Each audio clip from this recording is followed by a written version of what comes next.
You're listening to the Futures Podcast with me, Luke Robert Mason. On this episode, I speak to transhumanists Max Moore and Natasha Vita Moore. I think people are asking the question, what are we going to become? What does it mean to be human? The basic idea of morphological freedom is that we have a right to choose to modify ourselves in whichever ways we choose. Max and Natasha discuss their contributions to the field of transhumanism, the philosophical concept of morphological freedom, and how we can work to leverage advanced technology for human enhancement. This episode was recorded on location at the offices of Futurism.com in New York City.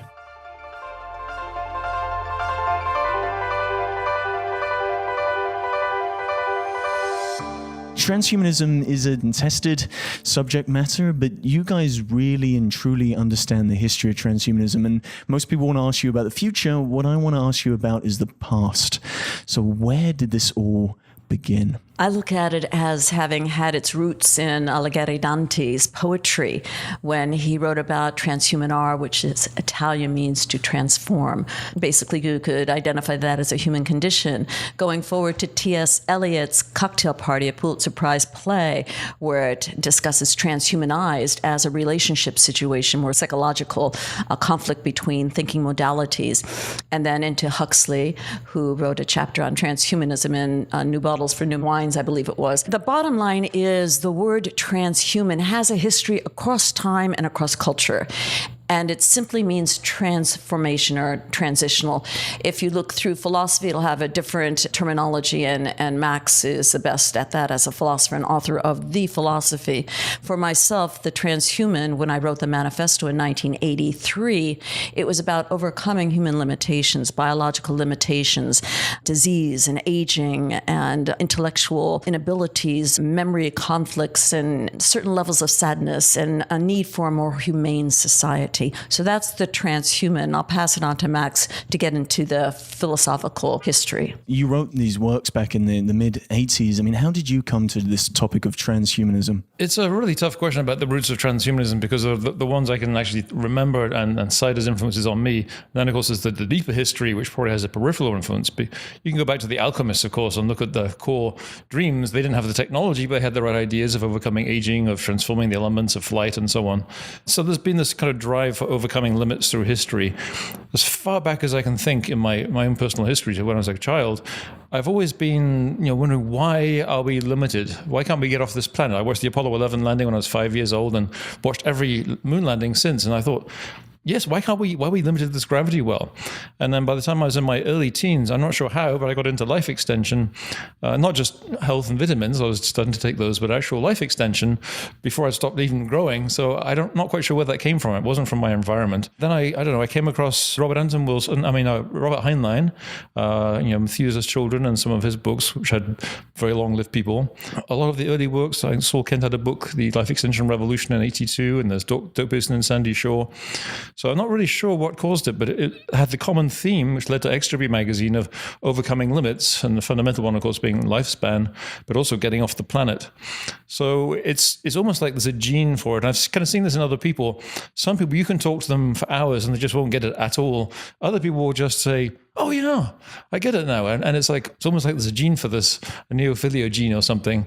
And I seem to have that. And it's actually very hard to say exactly how this happened. What was happening culturally back in the 80s that made you write these works and become interested in this field of transhumanism? Was there something very unique about the environments that you guys were circling in? Yes, we were in two totally separate environments at that time. I was in Telluride, Colorado, and involved in the film industry. I was living in Japan and performing there, and very excited about my career as a performer, an artist, a narrator, etc. The reason why I became interested in life extension, which is the core of transhumanism, is because I became very ill.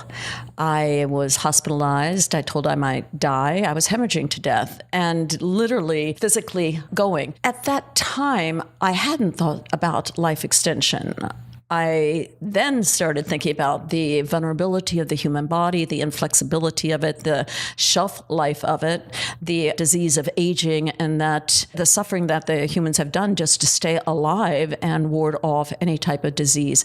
So that really turned my life around. When I returned to the United States, I started studying everything I could about the technology of life extension, the science, evidence-based science, and ethical technology. And I want to make that clear because there is a lot of pseudoscience out there, and there's a lot of views that you can think you can live forever and you will, and this term immortality has gotten some bad bandwidth recently. But the bottom line is we cannot survive without certain technologies, genetic engineering, stem cells, nanomedicine, artificial intelligence, and to mitigate the onslaught of aging and disease.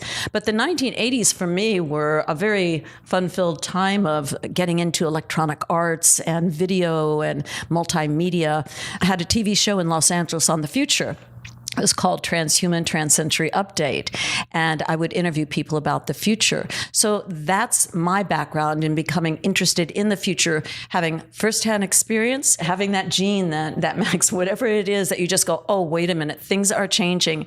And perhaps I was ahead of the curve because now I look where the ideas we talked about back then are now getting more bandwidth and mainstream. I can think of two other kind of important influxes, I suppose. Like I said, it's almost like I have a gene, which I'm kind of being mostly flippant about, but I'm not. Maybe I do. But there's also a very clear drive in me to be dissatisfied with human limits, and I spent actually the years from about 11 years old to 14 exploring basically the paranormal and the occult, partly because my older brother had left these books around and I started reading them and found out all these different things, from dowsing to astral projection to Rosicrucians, you name it, the Kabbalah, and unfortunately none of it worked. And I guess I also like superhero comics, and I thought, well, why can't we be superhuman? This stuff isn't working, so maybe technology and science is the way to go. And at that time, I think it to be late 70s, early 80s, Omni magazine got going, and then they had an offshoot called Future, I think it was called Future Life magazine, and it had actually had Robert Anton Wilson writing about physical immortality or life extension and space colonization, all these kinds of things. So then I started realizing, there are actually more people interested in this, and I think the ideas started to form and come together, and only later on with my philosophical work did I sort of conceptualize that more concretely. It's interesting because around that time too, Mondo 2000 and some of these other, the cyberpunks through science fiction were getting a lot of headway.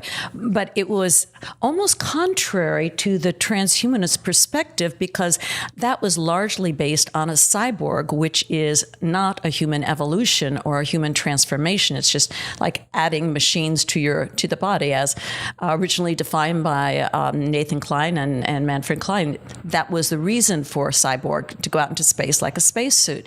But the term really caught on within science fiction, especially within the film industry as well. And it came out as a Terminator and something dangerous and scary and didn't have any humaneness, a level of humanity within the term cyborg.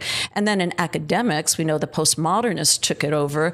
The postmodernists really, especially in the philosophical departments, the humanities, feminism studies, gay, gender studies, etc., really pushed the notion of the cyborg and fought the notion of the transhuman because, and I finally figured it out when I was writing my dissertation, they didn't have the scientific knowledge or technological prowess to be able to understand what was really happening behind the scenes as far as the evolution of the human with technology.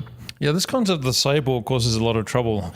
But generally, cyborgs, like the Terminator, are generally subhuman. I mean, they can be very physically powerful, but they're very narrow. They have a very narrow focus, punch and destroy, react in certain ways. So that's why we really don't like to use that term. There's actually nothing really wrong with the term inherently, but it's got this very bad connotation now of being controlled by the outside and programmed. And that's, of course, the very opposite of transhumanism, which is all about morphological freedom, psychological freedom, choosing who you want to become. Let's talk a little bit about morphological freedom, because that was the essay that really helped to define what the trajectory is for how we want to change and extend ourselves. I mean, could you explain what morphological freedom is? Yeah, I think I first used the term, at least that I can remember, at the Extro 3 conference where I gave a talk on this. It's really, a typical kind of ponderous philosopher's term, I suppose, but the idea was really to encapsulate all these different ideas of shaping ourselves. And Natasha's written about that from her own perspective, but to create ourselves. I mean, you can go back to, obviously, Friedrich Nietzsche, and he talked about choosing oneself, and other people have too. but he didn't have the technology. So the basic idea of morphological freedom is that we have a right, or we should have a right asserted, to choose to modify ourselves in whichever ways we choose. Now, I would choose to do it in ways that make me better, smarter, more intelligent, kinder, more thoughtful, have better foresight, and so on. Other people might choose other things, and there could be some legitimate legal arguments as to what you can and cannot do. For instance, in the blind community, there's this whole blind pride thing where they actually want to make their children blind who wouldn't otherwise be. Now, that gets into some tricky areas. But as long as we're talking about increasing children's capabilities in our own, that's really what it is, the freedom, both politically and with the technology, to choose who you are physically, intellectually, cognitively, emotionally. And you took that idea, Natasha, and you turned that into these wonderful art pieces with Primo Posthuman.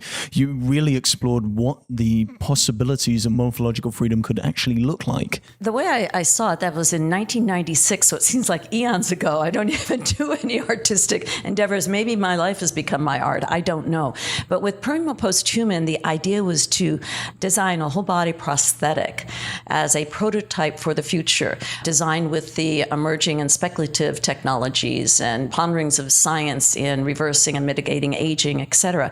But using nanomedicine, before the term nanomedicine was even brought up, outside of Robert Friedis, who wrote the book Nanomedicine, and a lot of the ideas of maybe that CRISPR has now with genetic engineering. But it wasn't only that, it was about encryption, because in the early 1990s, we talked about on the Extropy Transhumanist email list, it was the first email list on the internet on the future, and that was really exciting. Encryption was something important, and so Bitcoin was discussed, or cryptocurrency, taking a look at maybe blockchain. All these ideas originated from the purveyors of that knowledge, who have since been the early adapters and entrepreneurs. The idea of Primo Posthuman was that we could have an alternative body that we could be interchangeable with biology. It wouldn't have to be exclusively technological. It could be semi-technological, semi-biological. One thing that's very important for everyone to know, and here's where I think that the news coverage since the 1980s and covering transhumanism through the 1990s has gotten it a little bit wrong. Morphological freedom means that while you may have the right to your body and to morph as you choose, a person also equally has a right never to be coerced to enhance. And that's very important, because the idea that maybe transhumanists think that we should be perfect, whatever perfection is, I have no interest in perfection. I think it's a wasted space, because once you've reached perfection, there's no place else to go. The idea that there'll be the haves and the have-nots, the elitists, those who have morphological freedom or have the money to do it, and everyone else will be an other, someone who's disregarded, is a ridiculous notion. And I think that's very obvious through the world we live in, the monetary economic system we live in. And I think Max could explain, it's not just capitalism, but competition within products, and the marketplace drives the price down, so that just about everyone today has a smartphone. But early on, only the elite, the rich, will have smartphones. I think it is very important to stress that aspect of morphological freedom, basically the negative right not to be coerced. So if the government decides, oh yeah, it'd be good if people were much more intelligent, they could be more productive and pay more taxes by doing so, so we're going to require everybody to get this upgrade. Not according to morphological freedom. That says you have the right to decide. We don't want people deciding what kind of behaviors we should have or change our emotional responses. Of course, you've got the classic works of Soma, people being pacified, basically. We don't want that. We want people to choose what kind of modifications. For instance, here's a good one.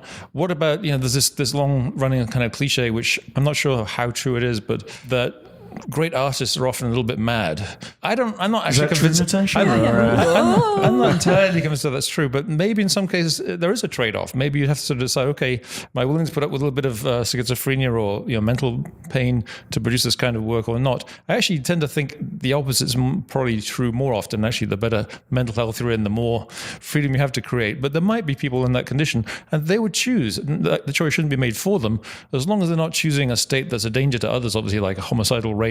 I think there was a novel follow-up to Blade Runner, sort of a sequel to Blade Runner, in which the character has his amygdala wired kind of backwards. So the more danger he's in, the better he feels. So, he's going on killing rampages and endangering himself, and it just feels better and better. That is probably something I would say, well, maybe we shouldn't allow that particular modification. It's too dangerous. Let's stick on the topic of morphological freedom, because I think the interesting thing about that 1989 essay is that it seems all about being stronger, better, faster, more enhanced. I wonder, as we enter the 21st century, whether morphological freedom just needs to be about enhancement, whether it can be about difference. So we have these modern 21st century cyborgs, folks like Neil Harbisson, who's a colorblind artist, which makes the idea of his antenna that allows him to hear color a little bit more challenging, because arguably it is an enhancement. But for him, he sees it as a form of difference. He makes that choice himself to have that antenna. It doesn't necessarily enhance him or make him better. It just makes him different. And I wonder in the environment, in the world in which we're in right now, about how we think about our own bodies and our own identity, whether we need a revival of the idea of morphological freedom, not just to be about being better or faster or stronger, but being allowed to be differentiated in whatever way we see fit. Yeah, I mean, the reason why there's an emphasis on augmentation was because nobody else was emphasizing that aspect. So everybody agrees you should better help with your color blindness or something like that. But it's very inclusive. Certainly, obviously, it includes, and we have transhumanism. It's funny now we have transgenderism, but it includes that. If you want to change your gender, that's part of morphological freedom. You should have the freedom to do that. How far do we allow morphological freedom to go? If people decided that they wanted to become something other than the body, should we have some form of limitation? What you're getting at, and correct me if I'm wrong, you're getting at maybe the psychology of identity, what it means to be a person or personhood, or what is agency, and could agency be something other than biological? And would that be morphological freedom if I wanted to become maybe this microphone? Would I have that right to be this microphone? That's an extreme case, but can I change myself biologically to also be that? And I just wonder if morphological freedom is going to be a very useful topic as we enter these new times of identity politics. Yes, I wonder if we need a revival and a re-look at morphological freedom as a very egalitarian, very useful term. And I think it's important to distinguish between the idea that you can just declare yourself to be something like, as one of the Monty Python crew, annoyed at the BBC's political correctness, recently said, it was the American one, what's his name, Terry Gilliam. He said, okay, so the BBC said we can have this new comedy troupe. They won't all be boys from Oxford and Cambridge University. So John Cleese said something snarky, and then the other guy said, okay, I declare myself to be a black lesbian woman in transition then. Okay. So there is this kind of ridiculous thing that there are some good critics of, where you just declare yourself to be a certain kind of person. To me, that's just delusional. But if your goal is to become that, and to actually make use of real technologies, like obviously hormone therapy treatments, and maybe in the future much more sophisticated changes in the brain structure, that's another matter. That's something that actually is workable. I think there is a level of delusion where you just declare, I'm going to be a dolphin. There's actually a guy who, like in his 50s, who lives as an 8-year-old girl.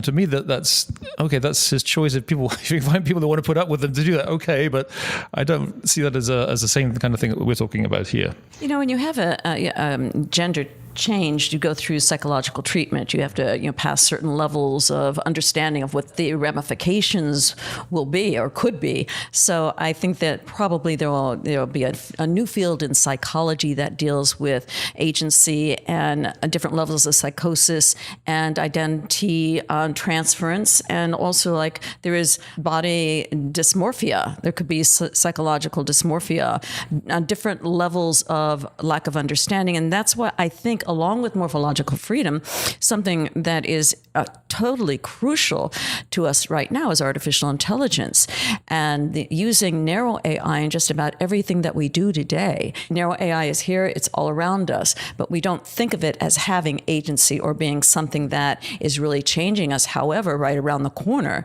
a stronger AI or artificial general intelligence will be used to augment our cognitive processes to help us carve new neural pathways in perhaps being more humane, being more empathic, being more kinder people, and to actually develop the essence of being humane, which is very much missing from a large section of humanity. We call ourselves humans, but where is our level of humaneness? I think that's something that will be very important as we look at using technologies within morphological freedom, especially ones that will help our cognitive properties and help us actually get beyond some of our maybe depressions or strains and stresses and traumas in life. The way you kind of phrased morphological freedom a little while ago is kind of very much like the $6 million man. Yes, we have the technology. We can make you faster, better, stronger. But it is, again, apart from what we've just been talking about other kinds of changes, it can also mean making the best of who you are right now, because before we make too many wild changes, we might first of all want to improve the way we function as we are. I was talking last night about this topic, and this is the idea of the kind of the meta brain idea, that right now, the way we evolved, we really don't understand what the heck we're doing, what our motivations are, why we get in certain moods, because we don't have very good access from the cortical areas down into the emotional regions. We've just been programmed, tiger running at me, get frightened, move. We're not very good at dealing with complexity. We don't have many pathways going in the other direction. And I mentioned a book by Joseph Ledoux, the neuroscientist, called The Emotional Brain, where he talks about that. So before, making radical changes to yourself, you might first of all want to make the best of yourself, really learn how to understand yourself. And people can say, well, you can meditate. Well, yeah, you can, but there's limits to that because you just don't have the neural pathways that are really going to give you all the information you need. So it's not either or, but you can do both. To think that we might have this possibility of morphological freedom seems to conflate biological evolution with cultural evolution. Cultural evolution is happening at a certain speed, but biological evolution takes multiple generations. It feels like we arrived at one point in time, we've got a body for 60 to 120 years, and there is a degree of frustration that these transhumanists who advocate these massive sort of radical transformations the body have, they see cultural evolution and they go, God, all these things travel at the speed of light. Why can't we upgrade the brain to the speed of information? I think that's a narrow segment of the transhumanist thinking that perhaps are, I agree, impatient and wanting to upload. And I think that, one size does not fit all. The core philosophical attributes of transhumanism are human in transition to transform. And part of that transformation is to go beyond our biological limitations. Our main biological limitation is a shelf life. We only have a certain amount of time that we're alive. And the aging process is causing us disease. And it's a pretty sad thing, actually, that you can only live so far. But there are some people that are impatient, so they want to upload without understanding truly what that would be like. My response is yes, I'm one of those impatient people. I'm not going to wait for biological evolution to take hundreds of generations to make these changes, because I won't be there at that point, or else I'll be cryopreserved and come back and I'll be way out of date. So yes, I want to benefit from those things much, much sooner. And biological evolution, actually, it does happen all the time, but in kind of a small ways. To produce the big changes we're talking about would take way too long. So yes, I'm one of those impatient people. I want to speed up the process. I don't want to overspeed it up, and we have to be careful in what changes we make and run models and experiment in small ways and integrate those carefully, not just suddenly fly off in Let's radical contextualize directions. this here. Yeah. We have not evolved. Humans have not evolved for over 200,000 years. Well, we have, but not in massive ways. We are the same species, a Homo sapiens sapien of the hominid. We have not evolved in 200,000 years. Yes, we have developed new psychological processes. We may be able to do things slightly differently, but those are those slight things. We're talking about big changes with the transhumanist agenda of extending life well beyond 123 maximum human lifespan to extend agency or consciousness across substrates, from biological substrate to computational substrate to chemical substrate to virtual or augmented substrate, and substrates we haven't even considered yet. So that means that we would be living as uploads or downloads or crossloads within different environments. And I think that this is evidenced in the gaming industry, the gaming field, where players take on characters and they're there. They are, when you watch gamers playing, they're really in that game, and that's them as that character in the game. There are certain issues psychologically that can occur from that. We don't need to go into that, but people can take on identities that are not themselves. But yes, uploading is great. We just don't have the technology now. So if you talk to some people say, I want this to happen right now. Technology is advancing, exponential this, exponential that, and I'm still human and I'm aging and we don't have any cure for it right now. What am I going to do?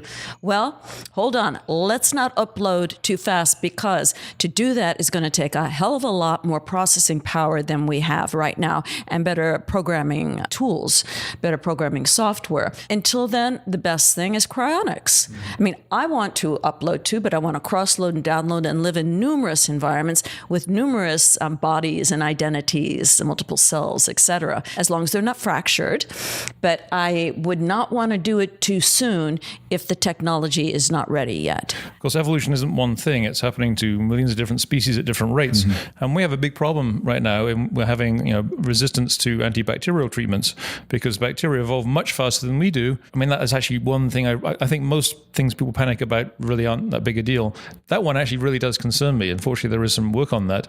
So it's not really good enough to say, oh, we'll just wait till we evolve resistance, because like we could have lost 90% of the species at that point. So learning how to accelerate the improvements to our immune system seem to be pretty important. If we make a collective decision to change ourselves in a certain way, shape, or form, what we're going to end up doing is homogenizing the human species. I wonder if there's a misunderstanding of evolution. It's not survival of the fittest, it's survival of the mutant. And if we get rid of all the mutants, then are we going to be exposing ourselves to one singular bacterial infection that would wipe us all out? Because we all have these hyper efficient bodies and hyper efficient systems, but it only takes one thing to knock out everybody with that same genetic similarity. Well, it's funny because now you're kind of taking the very opposite of what we were just talking about. We were talking about how morphological freedom, basically, you were kind of worrying about the other extreme, that we might be too radically different from each other, but now worried about, people being homogenized, which is probably the more common objection: mechanization, homogenization. And those are valid concerns. But I think there'll be certain things that just are obviously good things to have. Like, it's a good thing that we have antibiotics right now. They're just losing their effectiveness. It's a good thing we have antiviral agents. It's a good thing we have ways of killing bugs in hospitals. So I don't think we worry about those, but there will be certain changes that I don't think everybody will do the same thing anyway, because just try and get everybody to do the same thing. They're not going to. We're even going to have some people who won't make any changes, who refuse to. They'll say, no, I just want to be human. And I kind of came up with this amusing term for this, just like we have the Amish who, and there isn't just one Amish group, but they choose a level of technology they find acceptable. So some of them allow mobile phones out in the field, for instance, but not inside the house because it takes away from the group. But they set the limits there. And there may be people who will set the limits at being human. Okay, we'll allow these kinds of surgeries and this kind of cancer treatment, but we're not going to have any kind of maximum life extension increase or changes to my brain. And they should be free to do that. And they may form their own humanish communities at some point if they have a hard time communicating with us. They should be free to do so. You see, the problem is, and it's one of the critiques of transhumanism, is it too individualist and individual-centric? It's my life that I want to extend. It's me. I want to change something. I want to adapt something. I want to upgrade something, rather than thinking about humanity as a collective. When we get into those discussions of my morphological freedom versus your morphological freedom, the critique, or one of the large critiques of transhumanism, is that too self-focused. I used to think that maybe transhumanists are selfish. Maybe it's wrong to want to live longer. And when people interviewing over the years, especially in the 1990s, saying, why do you want to live longer? Why are you so important? Why is your life so valuable? That you think you should live longer. The old are supposed to die and make way for the young. And I've given that considerable thought. And finally, I had an epiphany. I never knew how to answer that articulately. I'd always stumble around with it until I was flying on an airplane one day, and I woke up, paid attention to the flight attendant. Everyone's usually not paying attention. And the flight attendant was going through their dance and said, if there's a problem with air, oxygen, down from the top will come this oxygen thing. Now, put it on yourself first. Make sure you put it on yourself first, and then turn to the person sitting next to you, whether it's a child or an elderly person or someone who needs help, and then help them. But put it on yourself first. And I take that as a safety measure. Unless we help ourselves first, improve our humaneness, our humanity, our level of understanding, our own personal growth, our level of knowledge, understanding, critical thinking, problem-solving skills, etc., we cannot help others. So, no, it is not selfish. It's a smart thing to do. Mm-hmm.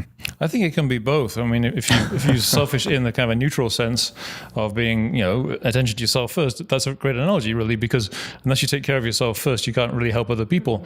But you can do both at once. And my big concern is I don't want to build into morphological freedom, for instance, some kind of positive right to have these treatments, because then you can get government involved deciding what kind of modifications you can make. That's why I think it's important to be individualistic, because otherwise, you're going to end up with, now we've used the word eugenics, unfortunately it has all these horrible connotations, because there's nothing inherently wrong. It just means good genes, but it's been associated with policies of central control, who central authorities decide who you should be. So I make no apology for it being individualistic in that sense. But I think it's kind of a false dichotomy. We can have individuals making those choices as long as we have the right kind of social economic system within reasonable bounds. That should benefit everybody. I mean, it should be a cliche by now, but how many people had these things? 30 years ago, it used to be just a few executives carrying a big briefcase, and now people in very poor areas have cell phones. If it wasn't for the rich people having those first, everybody else wouldn't have them first. So they're kind of first adopters. They actually take more risks, I suppose. And I think we actually are seeing the time between first adoption and widespread adoption shrinking. And, especially if raised right, that's going to be even faster. So I really make no apology for that. I think, first of all, it's not that I'm more important than anyone else. It's that I can make my own choices. I'm not going to make your choices for you. Hopefully I can set a decent example. But I think by developing these and talking about them, making them available, other people are more likely then to benefit from them. You asked in the beginning about the history of transhumanism and how it arrived and where the term stems from and what it was like in the early days. I'd like to focus on that if we could, because it's really interesting from the 1980s, the changes that took place from the 1980s before the worldview was developed truly. The term transhuman was out there in the marketplace. It had been a term used by F.M. Esfandiari, myself, Ettinger may have used it, of course Huxley used it, Damien Broderick used it in different ways. But it wasn't until the late 1980s that the philosophy was written by Marx and therefore became a worldview. But how did it become a worldview? What was the history of that? And that's something that is so discarded in not only in journalistic narratives, but in many academic books and papers and documentaries on transhumanism. And I think one thing that would be lovely and so important for you to do with your project is to set that straight and to get that history clear from the two pioneers who are still with us today. The third one is in cryonics, so he isn't here. That's F.M. Esfandiari. But from the 1980s, I remember I went to FM's classes. He was a very dear friend. And he said specifically, he did not want a movement. He had created the Upwingers movement early on in the 1970s, but FM was adamant about not making it a movement. He didn't want to do a movement. But he was a bit of a staunch individualist guru, someone who thought everyone should emanate his view of what the transhuman was. And I had an extreme difference of opinion. I think you be your transhuman, I'll be mine, as long as we value life. A very important root of that, I sometimes, when I try to explain transhumanism, I sometimes say you can pass that as trans-humanism or as transhuman-ism, which stresses two different aspects. The trans-humanism one ties into the Enlightenment and the Enlightenment roots of transhumanist thinking, which stress reason, progress, even if whether there's a God or not, understanding that it's up to us to improve our lives. And it really, transhumanism has grown out of that in that sense, that it has the same kind of basic goals, but more radical. So I think that's important to note from a philosopher's point of view. But in terms of the culture of the time, it's hard to say. I think it's because we had some success in space until, of course, because it was political, had all stopped for a long time until more recently, because new biological tools were being developed, because personal computers started appearing and people started talking on internet forums, including our very early one. All these new ideas kind of started bubbling to the surface, and people started connecting them in ways they never really had. And that was one reason I started X3 magazine, is because I had no one really to talk to about these ideas, and I would have people call me from the middle of nowhere saying, "Oh, thank goodness, I read an underground publication review of your magazine and I got it, and thank goodness other people actually think this way." So I think it was just all these different ideas of space and even like blockchain stuff early on, and robotics and AI and life extension, and people connecting and actually starting to see how those affected one another. And that obviously leads into a bigger worldview. And what's so interesting there, too, is that And this was in the early 90s. And through Extra P, which was the first transhumanist organization, it was a 501c3 nonprofit that Max started with a colleague of his. And eventually I became president of it for, I guess, maybe 4 years. But Max ran it pretty much solely and put on those amazing conferences in Silicon Valley. But the speakers at the conferences are the people that everyone wants to know about them now. Those speakers, we had Eric Drexler, father of nanotechnology, who is one of our colleagues and friends and members of Extra P Institute.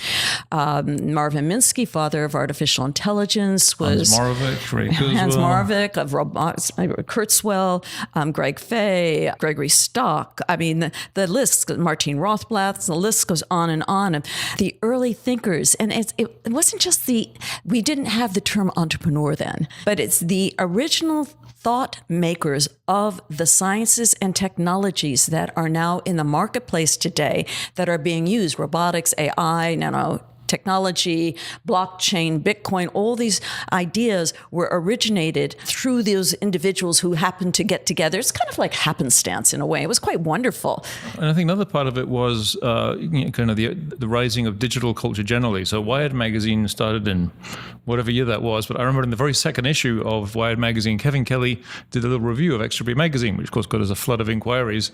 And then they did a cover feature on us not too long after that. From 1994, it would have been the first conference. Yeah. So I think Wired magazine sort of reflected a new culture of, it's a mixture of elements of sort of cyber culture, some very critical, some very optimistic. And that was obviously closely connected to us. So, we had parties at Wired magazine and knew a lot of those people.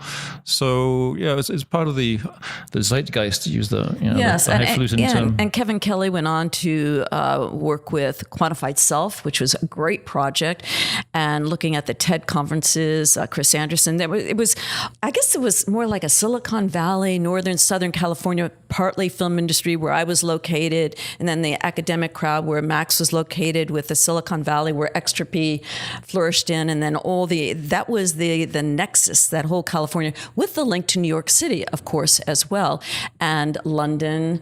It's interesting, but it was never about being selfish. It was about having community and communicating and solving problems. How could we use these technologies to further the transhumanist agenda? Life extension, mitigate disease, help people anywhere, anytime live a better life. The idea of perfection, again, was never on in our thinking modality at all. It was more about going out into space, interplanetary future of things, and looking at automation and robotics and prosthetics. And in fact, an example of how far things have come since I designed Prima Posthuman, that was 1996. Think of how far robotics has come since then with narrow AI and haptic systems and neural interface.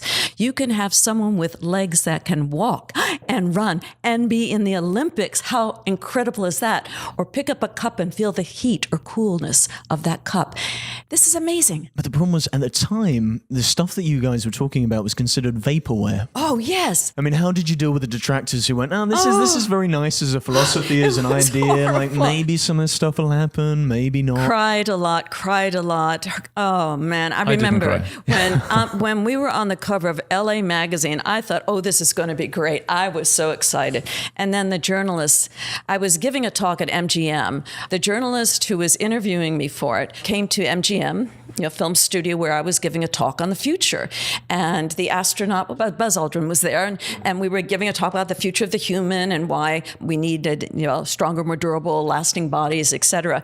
And Prima Posthuman originally was My Naked Body. And it was a point-and-click website. So you'd go to My Naked Body. I didn't show tits and ass too much, just a little bit, enough to be sexy. But you point and click around my brain to see augmented to my meta brain, cognition, memory, the skin, so I could change the color of my skin, the internal organs, replacement. And it was more athletic than anything, since I am more athletic than trying to be a Playboy mate. But that journalist lied in the magazine LA Weekly and said I was passing around naked pictures of myself.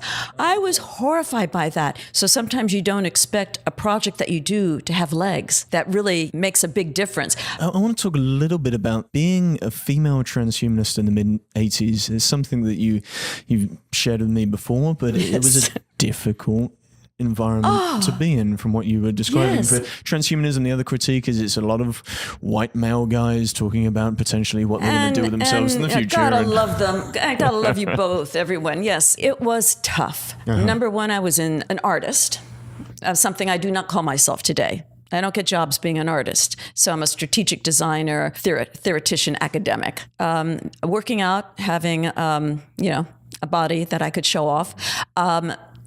Being in the film industry, being within the Telluride film crowd that I was in, having dated Warren Beatty and having been within that sector, it was really hard to be accepted within this high-level intellectual domain of all these incredible, talented philosophers, scientists, technologists.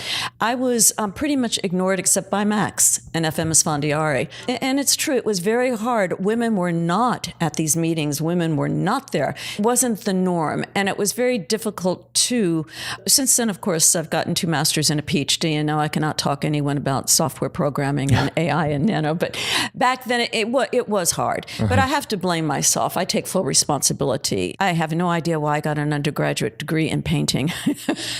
That's like getting a degree today in philosophy. Yeah. Let's not mention that. Yeah, a couple of things about that. It's really fascinating to think about the early days. And exactly, I talk to people about these ideas and they just kind of think, well, this is just nuts. This is just pure science fiction. And it's been fascinating to see how that's changed since we started actually being student to the conferences and then Humanity Plus.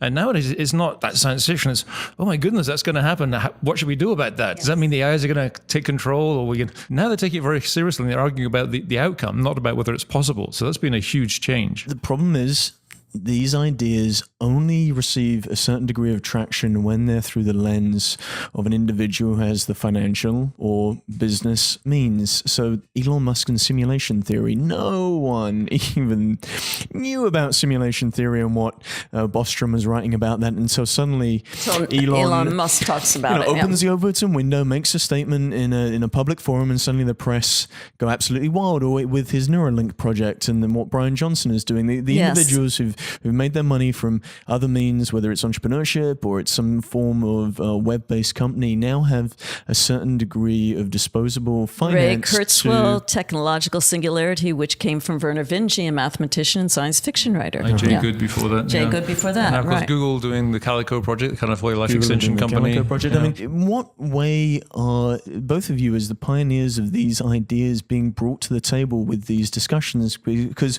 all of the ethical implications or the cultural and social implications that they're dealing with right now as they're building these companies are things that you guys have dealt with for the last 20 years. And we've thought about it and talked about it and written about it and debated about it, and it's been part of our conversation, the transhumanist conversation, whether from Extropy Institute to the World Transhumanist Association and Humanity Plus, the transition of the development out of bringing people together for conferences. It has been so deeply argued, debated, discussed, but we must be included. It would be nice to get more, be called on more often to advise, but there are some interesting things that do happen. We were actually in New York last time, but one maybe for this gaming conference, which was kind of fascinating because it's was it Deus Ex? Deus Ex, yes. Yeah, which is.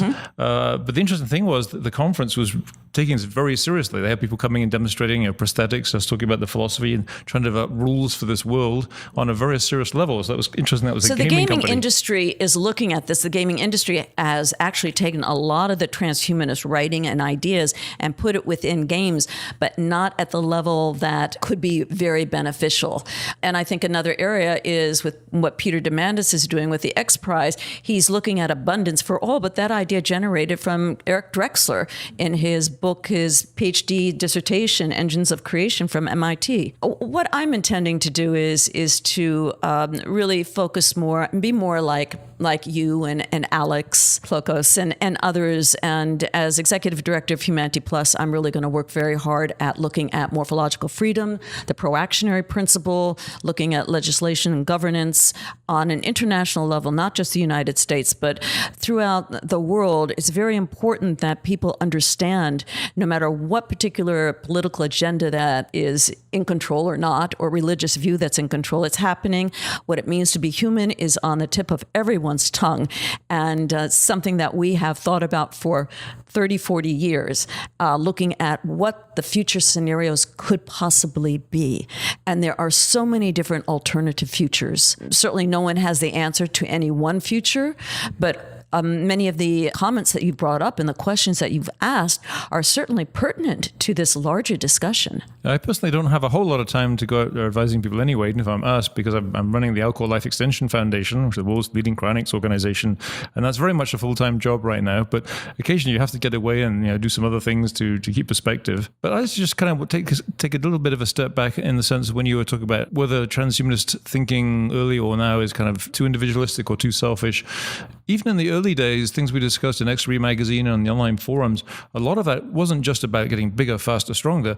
It was about how do we redesign societies for the better. We're only now starting to read about smart contracts, but Mark Miller and Nick Szabo were writing about that a long time ago in X3 magazine. How can we actually use technology in combination with new social structures to everybody's benefit? And it's still timely today because those are structures, and blockchain is looking at this. Where can blockchain go in so many different areas where it's becoming a cliche? Those levels are conduits of information that help with understanding the different scenarios and playing out strategies, especially with encryption and coding, where this is so crucial today, how to protect yourself, how to protect your identity.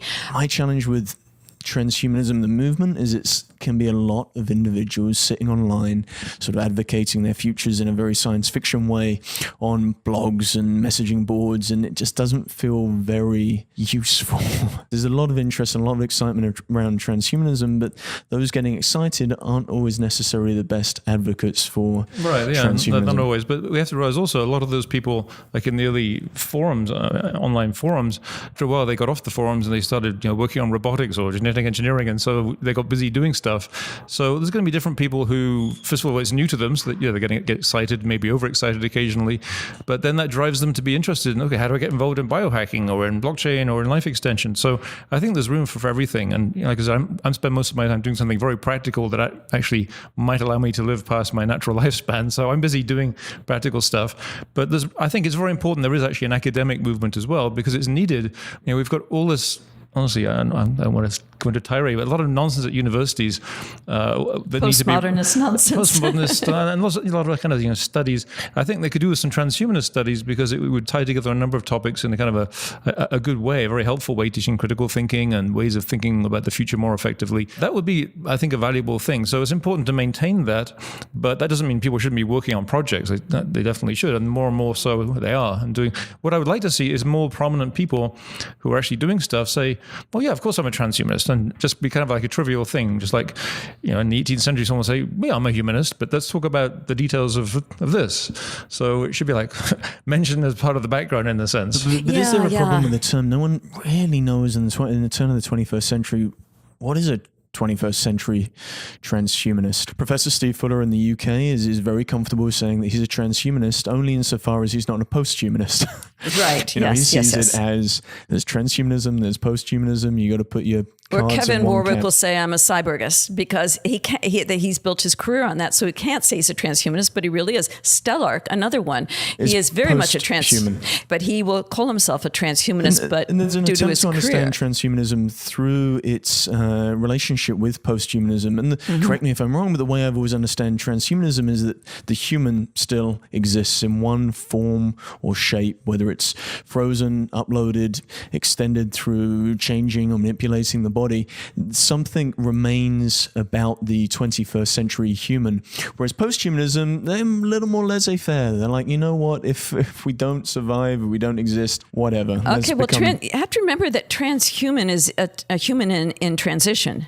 Evolving. We're still evolving, although, as I said, 200,000 years, so in that not case, so much. Are we all transhumanists? Yeah, I think so. Well, not consciously. Not consciously. So. We're all transhuman. Let's say we're all evolving, but the is means your belief system and how you practice your life. A post-human, no one knows what a post-human is going to be. It could be anything. We can speculate on it, But to give a codified definition of what a post-human is, we'd have to say very loosely, with some wiggle room, that it's after the species. But changing a species is a tall order. It gets into the germline, it gets into the evolutionary biology, it gets into all sorts of terminology and ramifications that differentiate species. Yeah, there's no sharp line between transhuman and posthuman in my mind, and that's the way I've always presented it. Is really transhumanism is the movement towards the posthuman, whatever that might be, or the many forms it may take. So it's not exclusive of posthuman, whatever that means. The trouble is posthumanism as a term, I have no bloody idea what that means, because in some senses it just means, thinking about being uploaded and being non-biological in the sense that's closest to us, but it also means postmodernism. People, postmodernists use this term. To me, that's a bunch of nonsense for the most part. So there's very different meanings attached to that word, to posthumanism. So if someone says they're a posthumanism, I'm going to say, I don't really know what you mean. Can you explain, which type of posthumanist are you?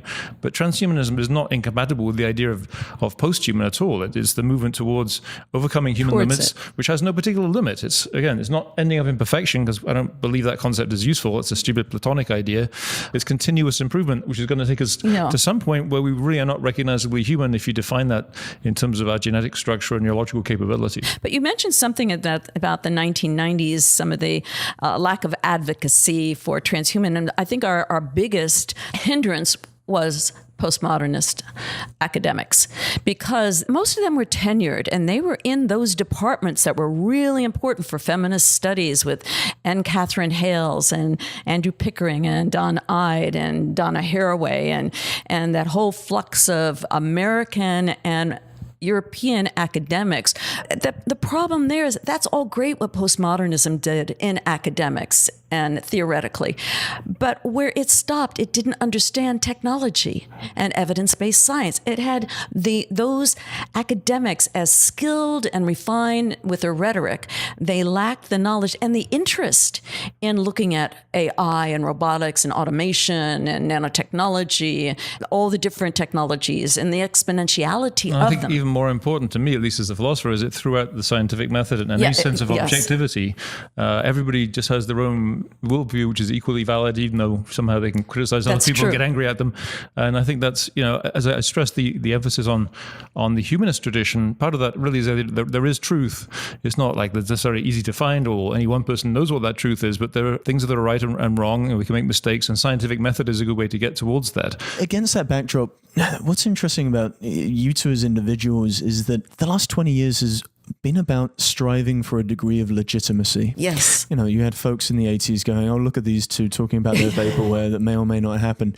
I mean, Max, you just went, you know what, I'll become the CEO of the largest US-based cryonics institute. I'll actually build that future. And Natasha, you went back to academia to prove the legitimacy of the sorts of things you were saying. Thank you for recognizing that.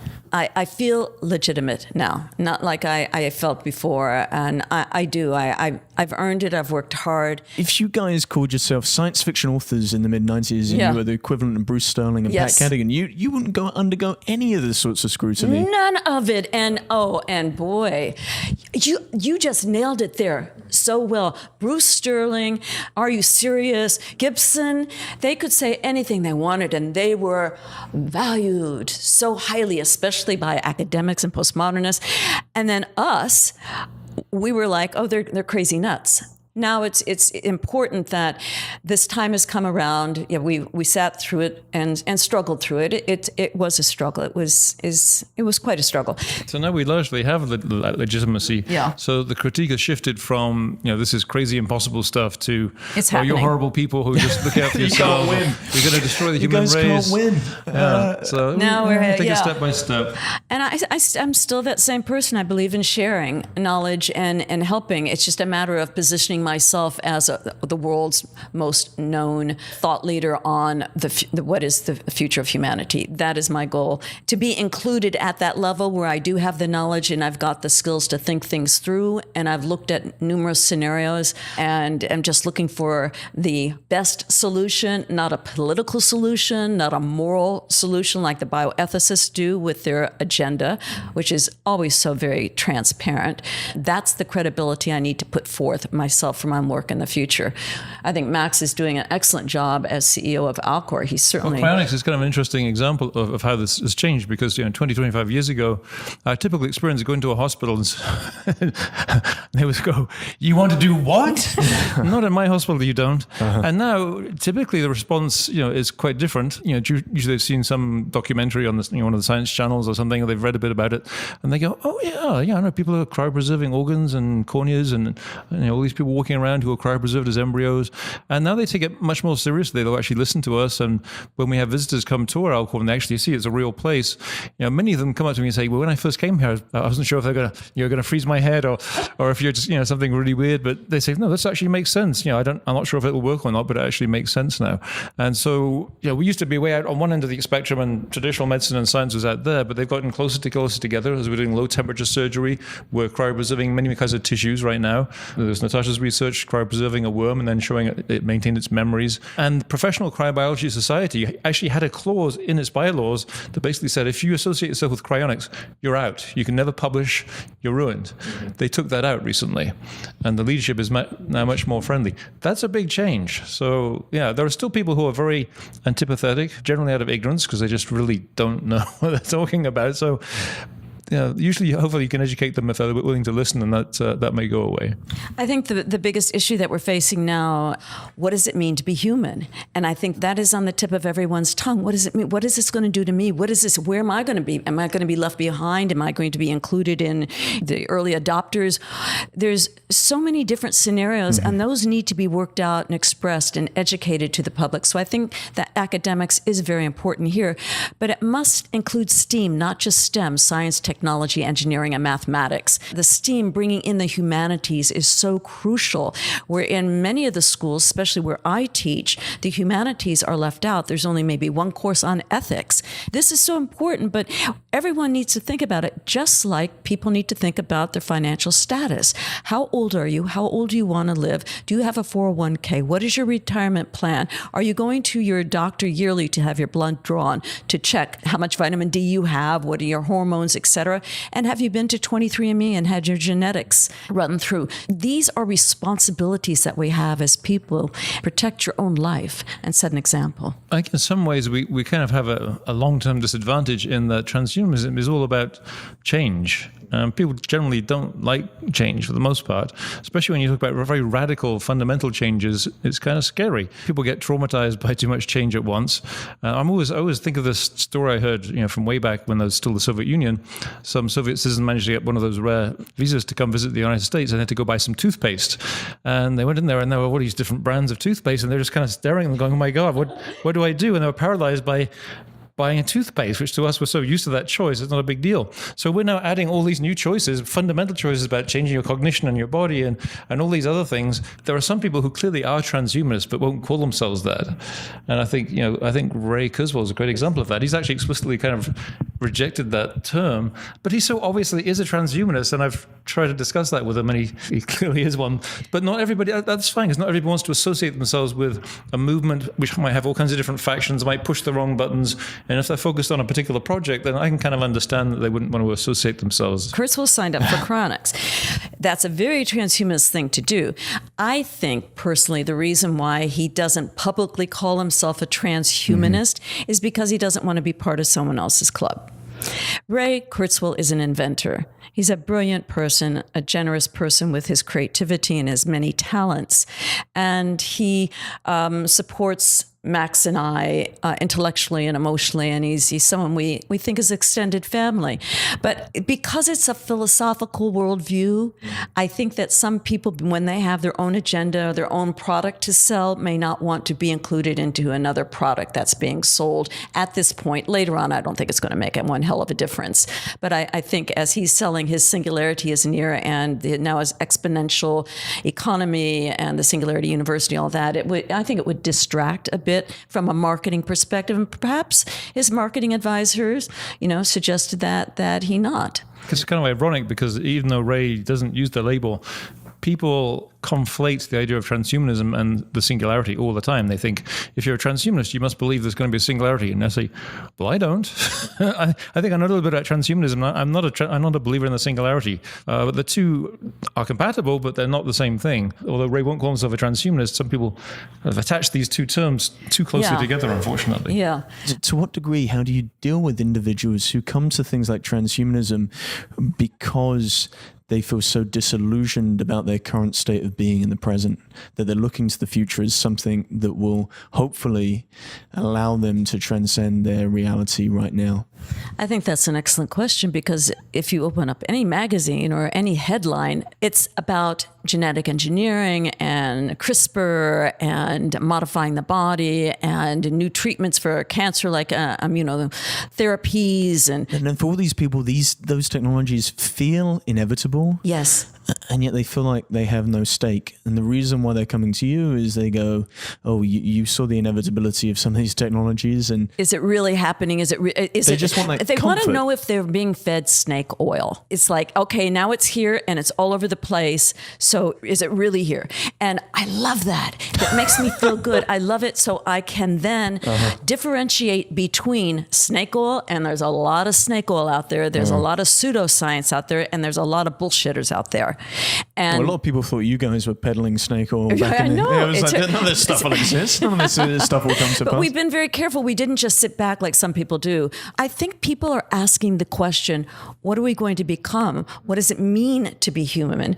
Because our biology is being tampered with, and we've associated our biology with a limited lifespan and death. Life and death. You live, you have certain criteria based on modernism and normal. You get married, you reproduce, you come out of the closet or you don't, you change careers or you don't, and then you get older, you feeble, and you die. And that's been the structure. That's been the scenario, the narrative. No matter what native or tribe in the world, each one has their individual myth or lore or narrative that people have abided by, and that's being rescripted. So what is the meaning?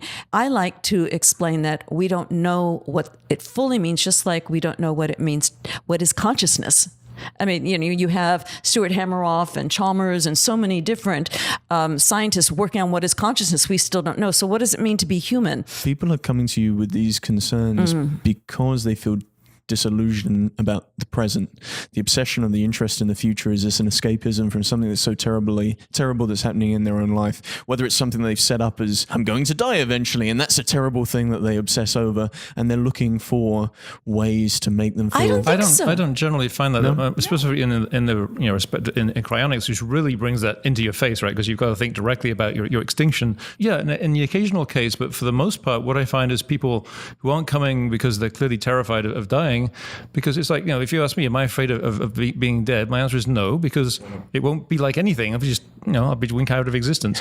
What they're afraid of is that they will have no more life, no more experiences, no more opportunity to learn. So I think they're generally driven by more positive aspects. Now, there are people, like you say, who basically just want an answer. They want to treat it like any other ideology, whether it's Marxism or religion or something like that. There are people like that. I think more of those people will just probably bury themselves in science fiction books, because then they don't have to really worry about actual choices. They can just watch or read about these futures. So most of the people I come across are actually there because they think, hey, some of this stuff might actually work. I have some concerns about it, and what can I do with it?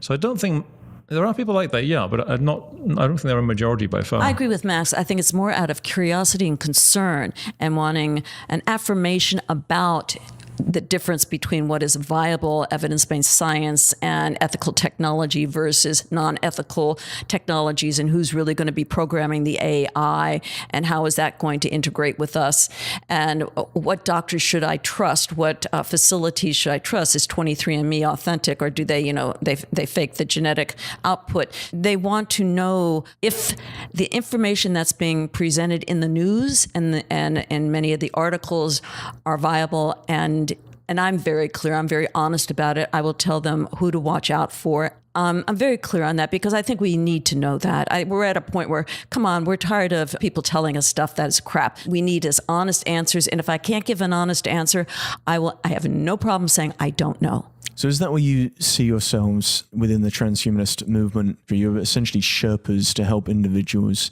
navigate these very complex times, both politically, socially, Yes. technologically, scientifically.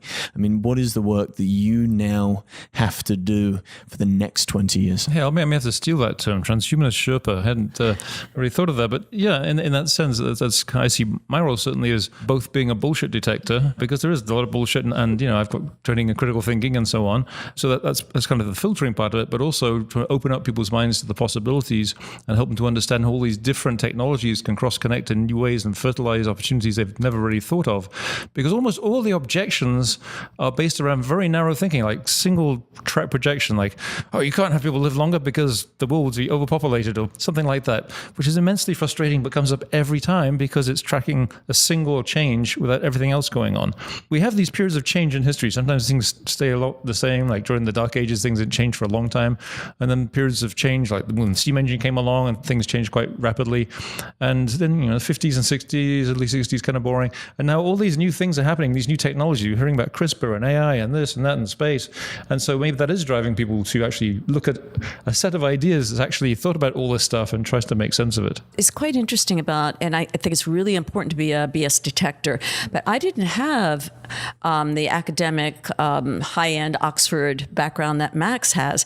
And so I never partook in debates. So I had to learn firsthand the BS detecting, and being taken advantage of many times, and being naive. So it's kind of interesting that I think we work well we don't work on this together, but we work well in discussing it, because I can now almost see the body language, and not intuit, but, I get a sense of things, and then I'll ask a few questions, and then you can find out pretty fast if someone knows their stuff. And one problem I have with this whole blockchain cliche is the encryption aspect of it and the transparency aspect, because if we take a look at Wikipedia, it just goes to show that Wikipedia was a great idea for open source and collaborative thinking, and collaborative projects are great. But are we mature enough as humans? Do we have enough consideration and respect for others not to remove someone else's credit and put your bullshit there? And so I think this is very important in this time and age, that we are very careful about who's programming the AI, what's happening with the nano assemblers, looking at genetic engineering. Do doctors really know what they're talking about? I mean, if you're going to a dentist to have a nose job, your doctor's not being honest with you. This is the thing, along with it being an age of uncertainty, I think we have a crisis of expertise. Yeah. Who do you know is really an expert? I mean, it is now, we suspected this for a long time, but now there's clear studies demonstrating that most scientific results have not been replicated or cannot be replicated. Most of the stuff in these journals just isn't right. It hasn't been hasn't been backed up. And when you go from the hard sciences to the social sciences and more abstract disciplines, it's even less certain. So you might think, oh, it's the journal of so and so studies, I can believe anything that you edited. Well, no, you can't believe that, because it gets captured by certain interest groups. They decide who's going to peer review your paper, who's going to be friendly to their point of view. It's getting really tough to know actually, even in scientific areas, what the truth is. And one great example of that is nutrition science, which we've seen over the last few decades. We're now walking around with a population of obese people with diabetes because the government for decades recommended a food pyramid that was extremely heavy on carbs and bread and pasta. And now people start to say, maybe that's not such a good idea, even though the government's been pushing this as official nutrition science, right? And I could give you other examples that would probably be controversial, but I think that one people are starting to recognize. So there's a really big problem of who are the experts and how do you tell? And there aren't any easy answers. I think we need to find ways of using new technological forms of communication to, whether it's reputation systems further developed or whatever it is, how do we actually track people's success rate and honesty, and how do we know that a journal editor is actually representing the field rather than their own biases? It's a tough problem. Yeah, very big problem. So I think ultimately this is just the beginning of the conversation on really how we navigate our collective future, our individual future. And Natasha, Vita Moore and Max Moore, thank you for your time. Thank you so much for having us. Thank you to Max and Natasha for sharing their insights into the history of transhumanism. You can find out more by purchasing their book, The Transhumanist Reader, Classical and Contemporary Essays on the Science, Technology and Philosophy of the Human Future, available now. If you like what you've heard, then you can subscribe for our latest episode. Or follow us on Twitter, Facebook, or Instagram at Futures Podcast. More episodes, transcripts, and show notes can be found at futurespodcast.net. Thank you for listening to the Futures Podcast.